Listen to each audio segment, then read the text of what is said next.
हा पहा आता फिफ्थ नंबरचा प्रॉब्लेम पहा. इथं काय दिलेलं आहे टर्म 2y². हा इक्वेशन काय दिलं 2y² plus 9y plus 10 equal to 0.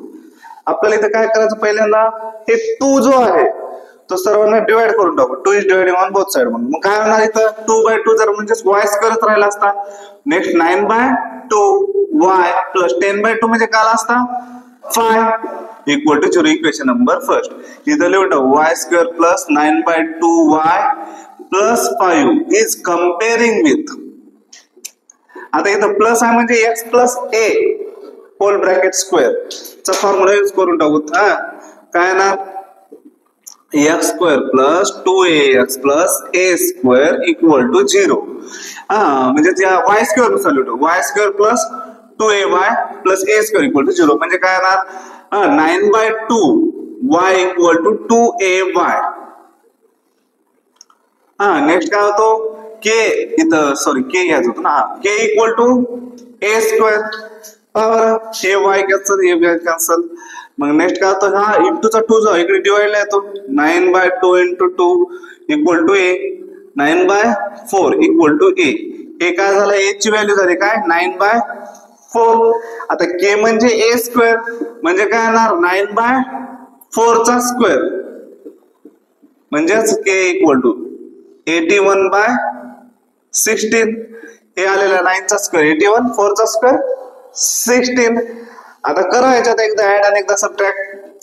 2 काय first equation y² plus 9/2y plus 81/16 आणि नेक्स्ट काय येतो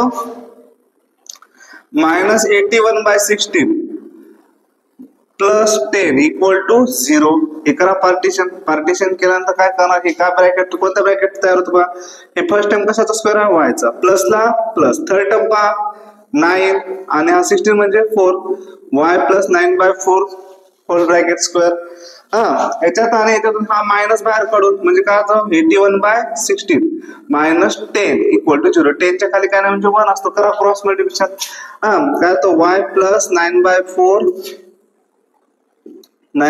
hole bracket square minus 81 to 1 काय तो 80 मायनस 10 6 जा 160 divided by 16 equal to 0. y plus 9/4 bracket square 160 मध्ये 80 गेले मायनस 18/16 आला. मग नेक्स्ट काय होईल 18/16 इक्वल टू 0. 16 1 जा 16 16 5 जा 80. करेक्ट आहे. काय केलं आपण याचे क्रॉस मल्टिप्लिकेशन. इथं काय चुकलं पहा एक सेकंड 81 80 into 1 81 इथं 81 वाला इथं चेक इथं चेंज करू.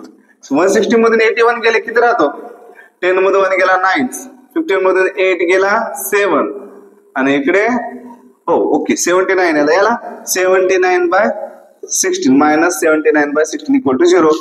आता इथं लिहून टाकू आपण y plus 9/4 whole bracket square minus root of 17/90 under root of 17/19 whole bracket square equal to 0. करा सेपरेट. आता y plus 9/4 whole bracket square कारण का हा 79 कशाचा स्क्वेअर आहे का नाही आणि 16 कशाचा आहे तर 4 चा आहे ना म्हणजे इथं असं लिहितो आपण रूट 17 डिवायडेड बाय 4 आणि मायनसला मायनस.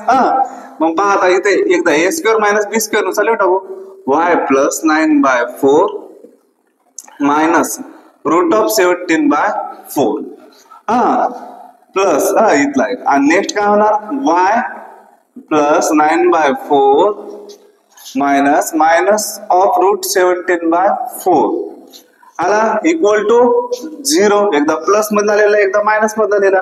फक्त आता इथला एक साइन चेंज करून घेतो y plus 9/4 plus of minus minus root 17/4 ला रूट 17/4 इक्वल टू 0 सेपरेट करून घ्यायला लगेच y plus 9/4 minus of minus plus root 17/4 equal to 0. हे डिनॉमिनेटर सेम आहे म्हणजे काय लिहू शकतो y plus 9 minus root 17/4 equal to 0 आणि y इक्वल टू काय तो y plus 9 plus root 17/4 equal to 0. आता हा टर्म शिफ्ट करू, y इक्वल टू काय तो -19 प्लस रूट 17/4 आणि इकडे येतो तो काय तो y equal to -9 minus root 17/4 हे दोन रूट मिळालेले आहेत. आता तसाच आपला 6 नंबरचा ऑप्शन आहे. याच्यात काय अडचण आहे का? हा सर्व केलेलं व्यवस्थित समजलं, प्रॉब्लेम स्टेप केलेला. आता दुसरा जो आहे 5x² plus 4x plus 7 equal to 0. मग यामध्ये काय करू आपण, फर्स्ट टर्मला x² करण्यासाठी 5x² चं x² करण्यासाठी काय करू, 5x multiply by on both side. म्हणजे काय होतं, हा जर 5 प्रत्येकाला आपण काय करू डिवाइड केलो तर काय होतं, हे कॅन्सल होऊन काय होतं x² होतो. मग 4/5 ला 4/5x आणि प्लस 7/5 इक्वल टू 0. आता लिहा x² plus 4/5x plus k equal to 0 is comparing with, plus आहे म्हणून प्लसचा फॉर्म्युला यूज करू, is comparing with x² plus 2ax plus a² equal to 0. मग काय ना 2ax इक्वल टू 4/5x आणि k equal to a². 2ax म्हणजे काय होणार पहा, हे x गेट कॅन्सल, 2 1 2 2 2 जा 4, a इक्वल टू आला 2/5. इक्वलिटी प्रॉपर्टीचा इथला x कॅन्सल, 2 1 जा 2 2 2 जा 4. का हा जर इंटू चा 2 आहे, याच्या मल्टिप्लिकेशन मध्ये आला असता 5 च्या, इथून कटला असता 2 1 जा 2 2 2 जा 4, म्हणून इक्वलिटी नुसार सरळ कटलो. मग k इक्वल टू काय येतं बघा, a म्हणजे 2/2 आला, म्हणजेच आपलं 2/5 म्हणजे 2/5 चा स्क्वेअर, म्हणजे k इक्वल टू 4/25. k आलेला आहे 4/25. आता या इक्वेशन मध्ये पुरा 5x² plus x² plus 4/5x plus 4/25 आणि मायनस 4/25 आणि नेक्स्ट काय आहे प्लस 7/5 इक्वल टू 0. हे करा पार्टिशन. इथला x कशाचा स्क्वेअर आहे, x चा, प्लसला प्लस या साइन नुसार, आणि 4/25 कशाचा स्क्वेअर, 4 आहे 2 चा, 25 आहे 5 चा, x प्लस 2/5 स्क्वेअर मायनस या दोघातून मायनस बाहेर काढलो, काय राहिला मग 4/25 प्लस प्लस नाही मायनस साइन राहतो, कारण एक मायनस बाहेर निघालो, एक मायनस राहील ना मध्ये, मग राहिला -7/5 चा square equal to 0. x plus 2/5 चा स्क्वेअर मायनस 4/25. याच्यात ऍडजस्टमेंट काय करू, 5 च्या मल्टिपल मध्ये 25 आहे. मग याचा जर 25 डिनॉमिनेटर आणायचा असेल तर कोणत्या नंबरने मल्टिप्लाय करू, 5 च्याच, 5 5 चा 25. न्यूमरेटर आणि डिनॉमिनेटर सोबत ऍडजस्टमेंट करून घेऊ 5 ला. मग काय येणार 7 × 5 35 आणि 5 5 चा 25 इक्वल टू 0.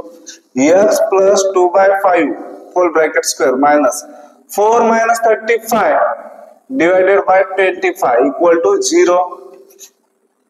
म्हणजे x प्लस 2/5 स्क्वेअर मायनस 35 मधून 4 गेले किती राहतात 31 मायनस 31/25 इक्वल टू 0. मग आता इथे लिहू x प्लस 2/5 चा स्क्वेअर मायनस हे कशाचा 31 कशाचा स्क्वेअर आहे रूट ऑफ 31 आणि 5 चा स्क्वेअर आहे 25 म्हणून minus of root 31 by 5 bracket whole bracket square equal to 0. आता आला a square minus b square. आता लिहून घ्या इथं x plus 2/5 x plus 2/5 plus of minus root 31/5 हे एक ब्रॅकेट तयार झाला प्लस वाला. आता दुसरा मायनस वाला x plus 2/5 minus of minus root 31/5 equal to 0. आता याला रिअरेंज करून घेऊ, त्याच्यात थोडस साइन चेंज करून घेऊ. x plus 2/5 plus of minus minus root 31/5 हा एक ब्रॅकेट आणि x plus 2/5 minus of minus plus root 31/5 equal to 0. Separate करून घेऊ. आता x plus 2/5 minus root 31/5 equal to 0 और x plus 2/5 minus plus root 31/5 equal to 0. Denominator same आहे. मग काय लिहू शकतो आपण x plus 2 minus root 31/5 equal to 0 आणि x plus 2 plus root 31 whole divided by 5 equal to 0. मग आता हा एवढा टर्म शिफ्ट करू काय होणार x इक्वल टू हा प्लस 2 जे आहे तिकडे म्हणजे काय ना -2 इथला मायनसचा झाला प्लस रूट ऑफ 31 बाय 5 हा एक रूट मिळाला. आणि दुसरा काय मिळाला x इक्वल टू प्लसचा झाला -2 मायनसचा झाला आपला प्लसचा झाला minus root 31 whole divided by 5 हा मिळाला दुसरा रूट. हे झालं आपल्याला कम्प्लिटिंग स्क्वेअर मेथडने सोडवलेले प्रॉब्लेम. थोडं आपल्याला याच्यासाठी प्रॅक्टिस लागते. मेथड एकदा लक्षात आलं आणि आपल्याला प्लस आणि साइन प्लस मायनसच्या साइनचे ऑफ आणि अँडचे रूलचे जर रूल्स आपण लक्षात ठेवलं तर सर्व सॉल्व्ह करता येईल. बरं हे करा तुम्ही लिहून घ्यायचं.